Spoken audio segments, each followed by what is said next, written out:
Welcome back to PSN Command. That was your boy Tony Zach. I am back on a live stream. I get to a word of God. For God to announce God's doors and pay way food and those ain't payment. Today's video, here at the Washington Commanders. Before I get too far into tonight's live stream, I'm gonna talk about the lateness here. I know I'm like super late. It's 11:30 at night. A lot of you guys probably sleep, but I hope somebody catches this and come back. You know what I'm saying? But yeah, we're back with another live stream, and tonight, um, talk to Marshon Lattimore release news by Adam Schefter today. Also, we'll talk about Deebo Samuel done with the Commander. Um, Matthew Berry says something about that, and also Nick Allegre's extension. Is he the new center replacing Tyler Biage in DC? Tall threes topics this evening. We will start with the Marshon Lattimore news because it's not something that's kind of more a little bit more obvious. Actually, quick verse of the day. I am tripping. Lord, forgive me for that. Lord, forgive me. I'm pretty sure. Um,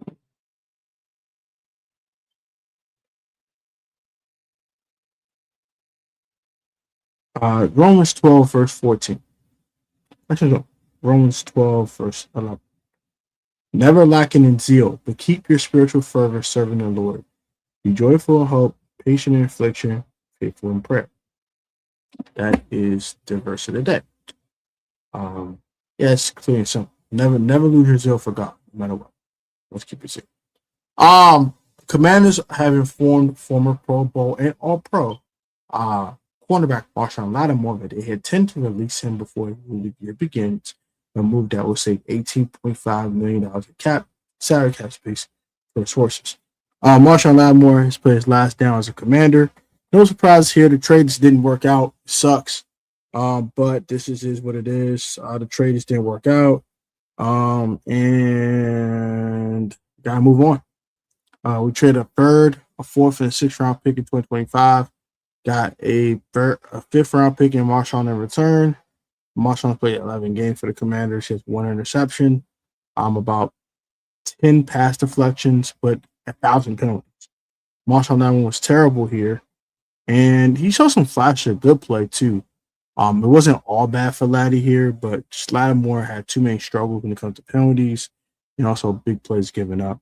I can live with slants given up. I can live with digs, 7-yard passes, things of that nature. When you allow 40-yard bombs, 50-yard bombs on your head, yeah, you got to go, bro.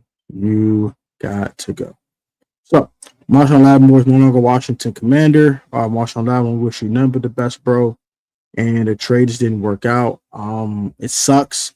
I was happy when we acquired Marshon Lattimore. I think he's still a heck of a football player, but it just didn't work out, bro. It sucks, but it is what it is. But we knew this could be worst case scenario. So good thing that the Commanders didn't give him an extension or gave him any guaranteed money or anything like that to make the situation even worse than it already was. So they're releasing from his contract, which is smart. Smart move. I'm not mad at it. Prior to Marshon Lattimore being released, the Commanders sat at $67 million, $67,588,000 and $649 in salary cap space per spot rack. With the release, they will be sitting at $86 million, and not including Nick Allegre extension. Where's hell? That's a lot of cap space. This will be I will talk about this tweet in another video because this is very interesting.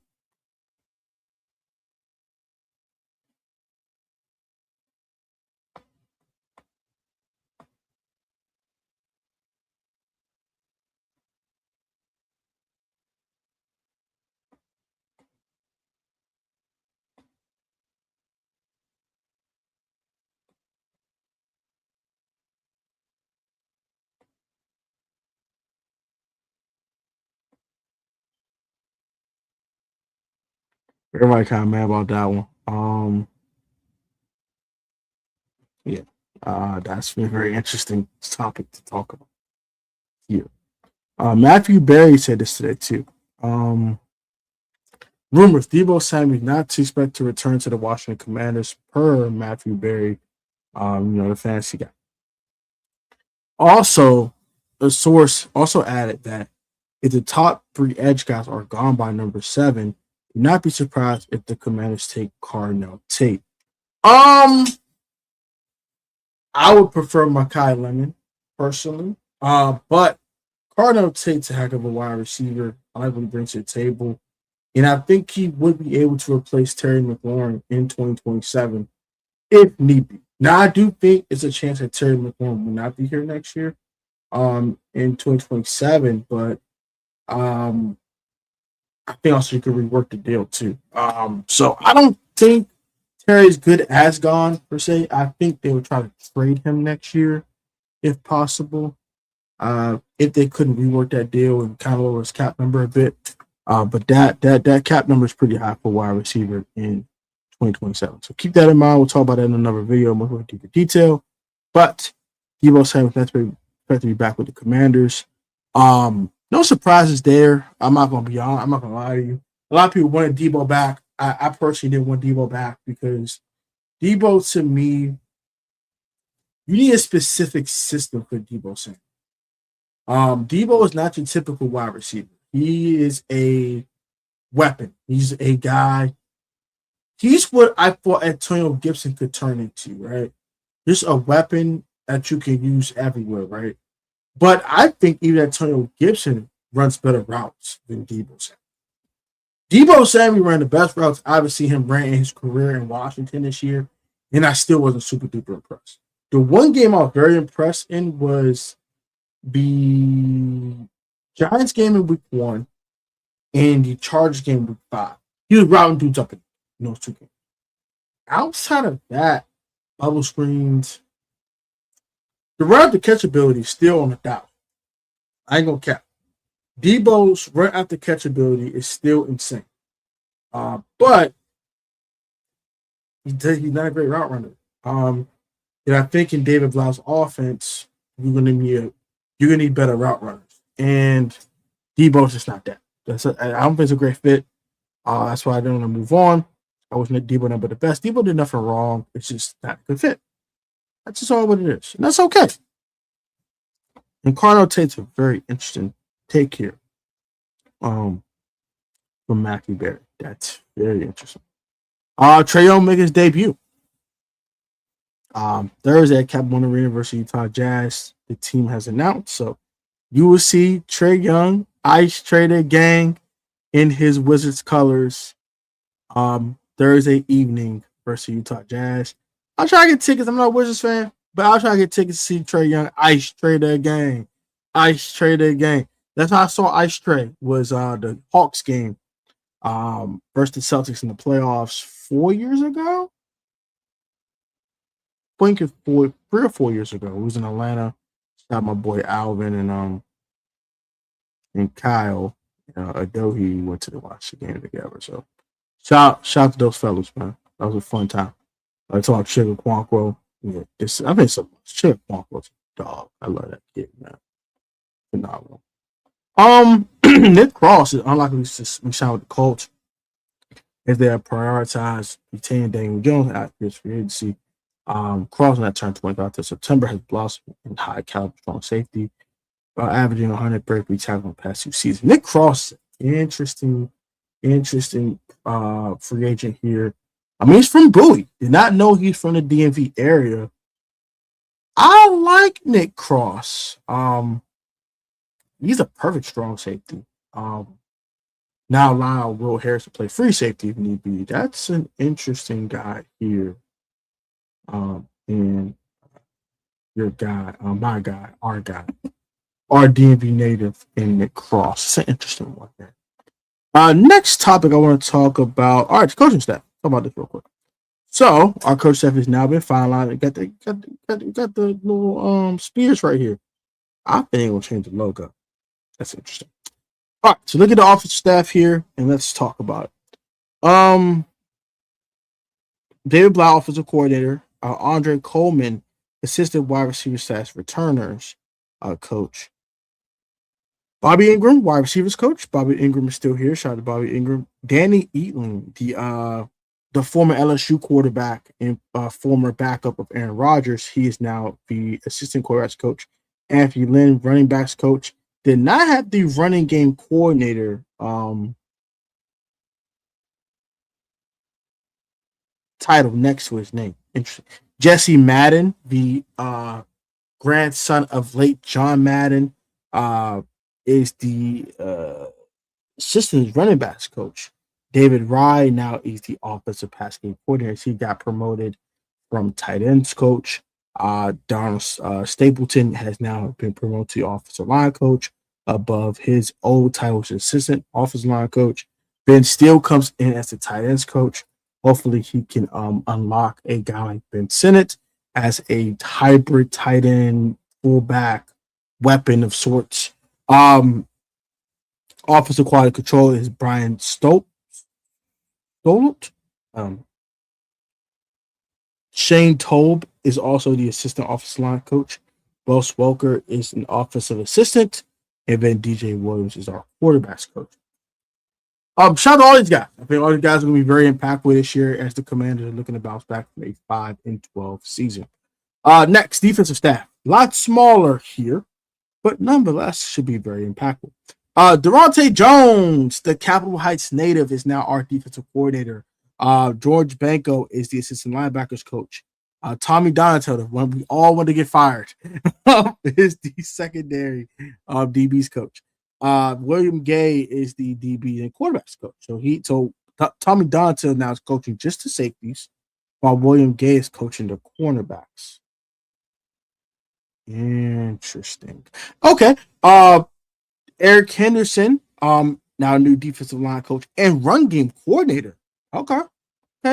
Add an extra title to his name there.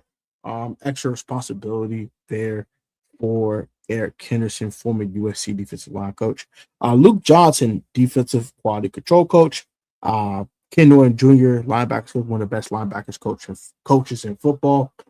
Ken Norton's absolutely phenomenal. If you don't know how good Coach Ken Norton is, Ken Norton Jr. is, you are insane. John Pagano is the outside linebackers coach.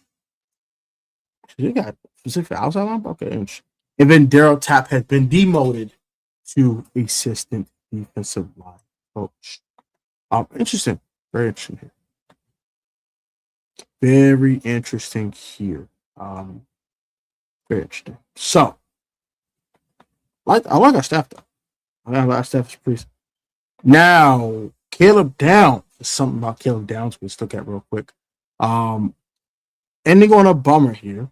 I was told by an NC scout that Ohio State all-class safety Caleb Downs has a couple issues flagged during his medical check. Okay. No one's expecting to test this week anyway, so it flew under the radar. However, I was told that Downs was flagged with a partially torn meniscus this week. What the heck? That's not a serious concern, but also being flagged for a potentially degenerative ACL is. The heck is going on here? Now, that is not to signify any sort of significant drop for Downs, but likely will return a second opinion and a second check. Besides, playing NFL players have been checked with degenerative needs before it have gone to have second NFL careers. Let's see what the comments say about this one. That's interesting. What in the heck?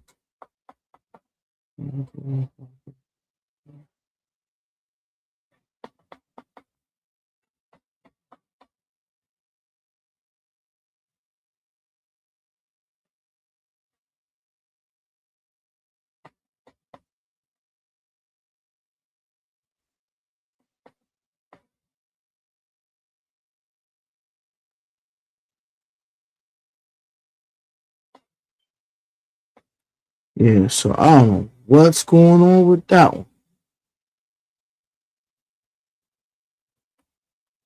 That's a very interesting topic of discussion here. Don't know if it's true or not, but this is lion season, so keep that in mind. This could be cap. Definitely lion season. Let's keep that in mind. We love Trae Young. We got Larry Tunsil in the building, the Wizards game. That was pretty much about it. And also, Nick Allegretti did get a 1-year extension today. That extension will reach him to 2027. Would lower his cap number and also allow him to compete for the starting center position. If not, be a very, very good depth offensive lineman for the Washington Commanders here. Also, I've heard about some Chris Paul rumors. And Chris Paul is an underrated offensive lineman in the free agency market, and he'll get a lot more than expected.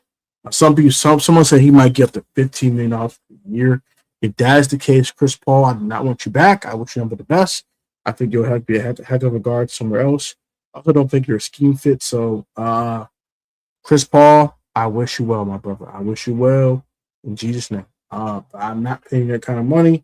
I don't think you're worth that kind of money, respectfully, and I just don't see it. So I'm good on Chris Paul. What else did I want to talk about? Oh gosh, I'm pretty exhausted, to be honest with you.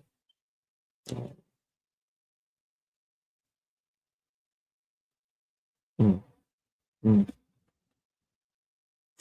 That Caleb Down thing makes me a little bummed. I ain't gonna lie. The Cardinal Tate rumor is very interesting. I didn't think that I didn't think the Commanders would even take the wide receiver that early. If I thought it'd be Mekhi Lemon. But free agency comes first, so I think we'll target guys like Wanda Robinson. I think we'll target guys like Romeo Dobbs. I do think we're getting Brandon Ayuk. I'm going to stand on that. I just believe that's going to happen. Not if, but when the 49ers release him. I think we're going to Chicka Flockwell, Cade Otton, or Isaiah Likely. So I think our 3 top 5 targets at tight end and free agency market. Linebacker. I think we're definitely going after Devin Lloyd and then Devin Bush. My fans about it. I think we're going to attack that. Then we even bring Bobby Wagner back and get one of those guys. Probably Devin Bush if we do that. I don't think we get Devin.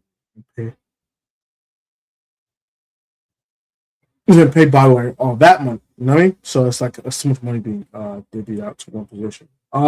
Safeties. Nick Cross is another target for me as well. That's a couple other guys I do like in free agency. I'll have a top 5 target video for every position that I think we need to attack in free agency throughout the week. Starting tomorrow or until Saturday. And then by Monday, we'll have the tampering period. I'll go live a bunch next week. My work schedule isn't out yet, so I don't know how I will do this. We'll attack it, but prayerfully, I wish God I have to work next Monday, and I can go ahead and hop in with you guys and kick it with y'all in the channel. So, hope you guys enjoy that. Comment, subscribe to the channel. Go to 8,000 subscribers. Hit the subscribe button, share button. But I couldn't wrap to y'all real quick. If I did go past, I would get to bed. I love you guys. Have a good one. Comment your thoughts on this live stream. I'll catch you guys tomorrow. Nick got a great new center. Don't know yet, but he might be our new center. We'll see how this offseason goes. Next time, stay blessed. Peace.